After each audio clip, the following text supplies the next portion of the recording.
नमस्कार, मैं मनीष स्वागत करता हूं आपको अपने इस यूट्यूब चैनल पे।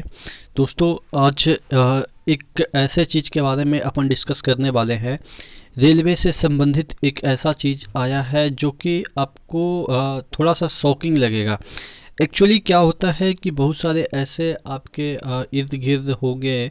बिहार में तो ये सब मुझे पता है कि बहुत चलता है कि ऐसे होते हैं कि आपको रेलवे में ज्वाइनिंग तक करवा देंगे, ट्रेनिंग तक करवा देंगे, लेकिन बाद में पता चलेगा कि वो चीज़ें गलत थी और आप कहीं रेलवे में जॉब नहीं कर रहे थे, बस एक फर्जीवाड़ा तरीके से एक कंपनी बनाई गई थी। और तकरीबन 6-7 महीने तक आपको सैलरी भी देंगे। उसके बाद आप वहाँ से डिस्चार्ज हो जाएंगे, यानी कि आपको रेलवे में नौकरी नहीं लगी होगी। कहने का मतलब ये है कि ये बड़े पैमाने पर यहाँ जो फर्जीवाड़ा चल रहा है उसी के बारे में डिस्कस करेंगे कि कैसे ये सब चीज़ें चलती है और आपको भविष्य में कभी नहीं पढ़ना है, क्योंकि इस तरह की चीज़ें हमारे ही जो कलीग है उनके शायद भैया के साथ या कोई गांव वाले के साथ हो चुका है और ऐसा कल के पेपर में भी आया है। ठीक है, तो क्या है सब डिस्कस करेंगे। इससे पहले वीडियो शुरू हो, आपको पता है कि लाइफ टाइम पासेस अगर आप खरीदते हैं 499 में, तो आपको यहाँ पे जो टेक्स्ट बुक प्रीमियर लीग चल रहा है, अभी एक सप्ताह का टेक्स्ट बुक प्रीमियर लीग चल रहा है, उसमें आपको बहुत सारे चीज़ जीतने का मौका है। बाइक जीत सकते हैं, एलईडी टीवी जीत सकते हैं, आईपैड जीत सकते हैं। कल उमेश ने जीता है आईपैड, तो आज आपकी बारी हो सकती है। अगर आप लकी विजेता बनते हैं तो आप यहाँ पे इन सब चीज़ों को जीत सकते हैं, बशर्ते कि आप ये वाला पासेज खरीदते हैं, लाइफ टाइम वाला पासेज 499 में। लेकिन इसमें भी आपको एक डिस्काउंट मिल जाएगा। अगर आप coupon code ER Manish use करते हैं तो इसमें भी आपको 50 रुपये का तो 100% डिस्काउंट मिल ही जाएगा। यानी कि 449 में अगर लाइफ टाइम पासेज खरीदते हैं तो आपको ये सब जीतने का मौका रहेगा। यानी कि इंडिया के जो तमाम एग्ज़ाम है उसकी प्रिपरेशन आप एक ही मॉक टेस्ट में कर सकते हैं। तो नीचे डिस्क्रिप्शन बॉक्स में लिंक दिया हुआ है, तो एक बार ज़रूर विजिट कीजिएगा। तो हम बात कर रहे थे, ये जो देखिएगा यहाँ सबसे बड़ी चीज़ यहाँ पे देखिएगा, रेलवे में नौकरी दिलाने के नाम पे फर्जीवाड़ा, मास्टरमाइंड ग्रेटर नोएडा का। अब देखिए यहाँ पे ऑफर लेटर, ज्वाइनिंग, ट्रेनिंग सब फर्जी। हमारे छात्रों से ठगे 2.4 करोड़। आप समझ सकते हैं कि कितना बड़ा अमाउंट होता है। इतना में तो मतलब कि 10-15 लोगों का अच्छा खासा बिजनेस सेटअप हो सकता है, और वो 20-25 हज़ार महीने के ग्रुप डी का जो जॉब है उतना अराउंड कमा ही सकते हैं। तो कैसे होता है देखिएगा, यहाँ पे दे रखा है देखिएगा, ट्रेनिंग सब फर्जी, जालसाजों ने पटना, देखिए मैं कहता हूँ कि यहाँ पटना, आगरा, यहाँ हाथरस के छात्रों को झांसा देकर 2.44 करोड़ ठग लिए।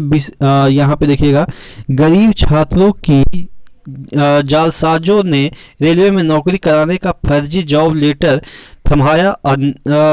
सॉरी, यहाँ पे थोड़ा सा ब्लैंक दिख रहा है, अच्छा से दिख नहीं रहा है, धराया। ठीक है, वहीं नहीं, इस शहरों के 40 छात्र का डॉक्टरों में मिली भगत से मेडिकल भी कराया। 3 माह तक देहरादून के संस्थान में उन्होंने रेलवे में जॉब की ट्रेनिंग भी कराई। 3 माह तक उन्हें वेतन भी दिया गया। आखिरकार पकड़े गए।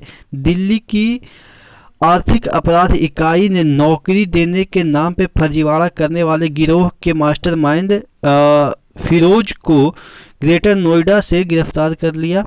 उसके बाद देखिएगा, सूरजपुर ग्रेटर नोएडा का ही रहने वाला है वो। उसके बाद थोड़ा सा यहाँ पे धुंधला मुझे दिख रहा है, लेकिन फिर भी आप मतलब कि समझिएगा।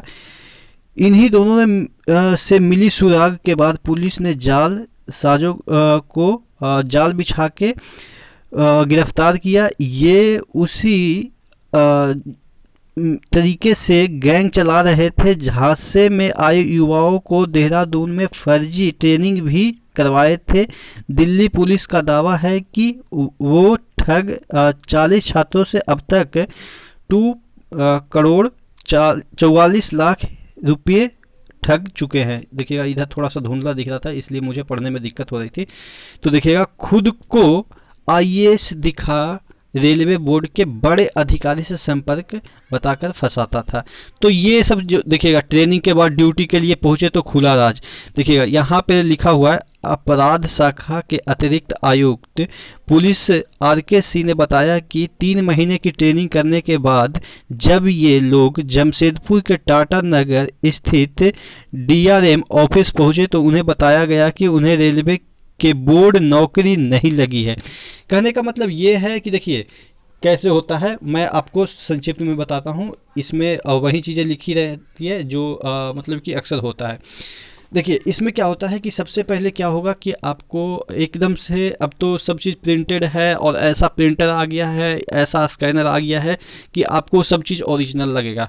जैसे कि किसी ओरिजिनल बंदे का ज्वाइनिंग लेटर वो उसने ले लिया और उसके बाद क्या हुआ कि उसको प्रिंट कर लिया, उसमें एडिटिंग वगैरह कर लिया। जैसे कि किसी को फंसाना है, कहेगा क्या कि आप मुझे, ऐसे होता है, आपको तो लगेगा कि एकदम से ओरिजिनल है, उसमें ऐसे बोला जाता है कि आप मुझे 15 लाख दो, 12 लाख दो, आपको ये जॉब मैं प्रोवाइड करा दूंगा। यानी कि रेलवे में जो भी ग्रुप डी हो या एलपी हो या कोई भी एनटीपीसी का जॉब है वो मैं प्रोवाइड कर दूंगा। तो उसके बाद क्या होगा कि वो तो ठीक है, उतना में आपने मान लिया है, और वो ऐसे नहीं करेगा कि 12 या 15 लाख जो भी है वो एक ही साथ ले लेगा। धीरे धीरे कि अब एग्ज़ाम होगा तो इतना लाख चाहिए, उसके बाद अंदर कैंडिडेट बैठने जाएगा तो इतना चाहिए, मतलब डॉक्यूमेंट वेरिफिकेशन होगा तो इतना चाहिए। तो आपको लगेगा कि हाँ यह स्टेप बाय स्टेप ले रहा है तो बंदा जेन्युइन है, यानी कि मुझे करवा देगा। अब वो उस तरीके से पैसे भी ऐंठ लेता है और बाद में पता चलता है क्या कि आपको ज्वाइनिंग भी लेटर मिल जाएगा। कहेगा कि ज्वाइनिंग लेटर देंगे तो हमको इतना चाहिएगा लास्ट में। तो आपको लगेगा कि अब तो ज्वाइनिंग लेटर भी मिल गया, अब पूरे पैसे देना चाहिए। अब ज्वाइनिंग लेटर लेंगे आप जाएंगे ट्रेनिंग सेंटर। ट्रेनिंग सेंटर भी एक बिल्डिंग बना रहेगा, अच्छा खासा लगेगा कि आपको कि हाँ यहाँ पे ट्रेनिंग हो रहा है। वैसे वैसे वहाँ पे बहुत सारे छात्र रहेंगे जो कि ठगी के शिकार होकर आए होंगे। अब वहाँ पे आपको ट्रेनिंग भी प्रोवाइड किया जाएगा, उसके इंस्ट्रक्टर भी रहेंगे, टीचर्स भी रहेंगे जो कि आपको ट्रेनिंग प्रोवाइड करेंगे। और वहाँ पे आपको 25-20 हज़ार की सैलरी भी प्रोवाइड की जाएगी और पूरा डीए और ये वो सब लिख के, जैसा कि रेलवे करती है, सब लिख के आपको ट्रेनिंग भी प्रोवाइड की जाएगी और सैलरी भी। ट्रेनिंग कितने, 3 महीने की, यानी कि 20-30-60 60 हज़ार रुपये आप पे वो खुद खर्चा करेगा। उसके बाद खाने पीने का, यानी कि मान के चलो कि 80 हज़ार रुपया आप पे खर्चा किया। आपसे लिया कितना था, 12 से 15 लाख। 80 हज़ार सपोज मान लेते हैं कि रूम रेंट वगैरह सब मिला के उसका भी खर्चा हो रहा है, तो 1 लाख आप ही पे खर्चा कर देगा और वो 11 लाख के अराउंड वो रख लेगा। अब आपका ट्रेनिंग भी कंप्लीट हो गया, आपको तो लग रहा है कि मैं जॉब कर रहा हूँ। अब वहीं एक लेटर देगा और कहेगा कि जाइए आप ज्वाइन कर लीजिएगा फलाना ऑफिस, जाकर डीआरएम या जो भी ऑफिस है वो जॉब कर लीजिए, वहाँ पे जाके ज्वाइन कर लीजिएगा।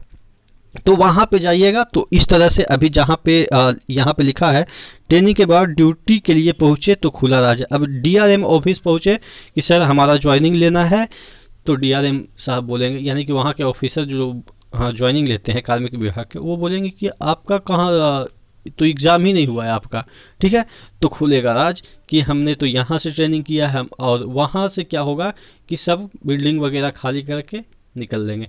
तो कहने का मतलब ये है कि ऐसे चीज़ें होती है।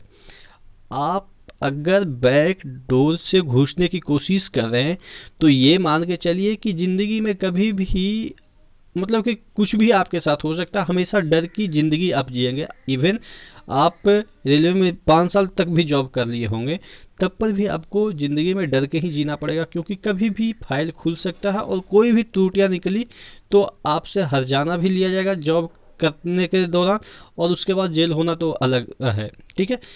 तो सेंट्रल में ये सब चीज़ें थोड़ा सा कम चलती है। बाकी स्टेट में तो चलो ठीक है, अपनी सरकार है, अपनी घर का आदमी है, सरकार में भी घर का आदमी है, करने वाला भी करवाने वाला भी सब घर का आदमी होता है, ठीक है। तो स्टेट में चलता है, मैं मानता हूँ 99% नहीं लेकिन 95% पक्का है कि चलता है।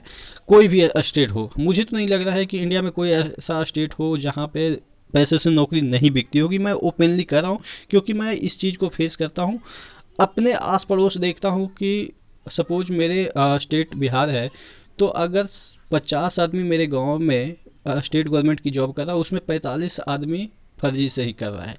किसी का सर्टिफिकेट खरीदा हुआ है, तो किसी का सेटर बैठा हुआ है, किसी को शुरुआत में ही नंबर बढ़ा दिए गए। तो ये तो बिहार का रूल है, वो मैं मतलब कि बाय बर्थ ही जानता हूँ कि यहाँ पे आप कितना भी टैलेंटेड हो, आप सेंट्रल में नौकरी ले सकते हो, लेकिन बिहार में लेना पॉसिबल नहीं है जब तक कि आपके पास पैसा और पहुँच नहीं है।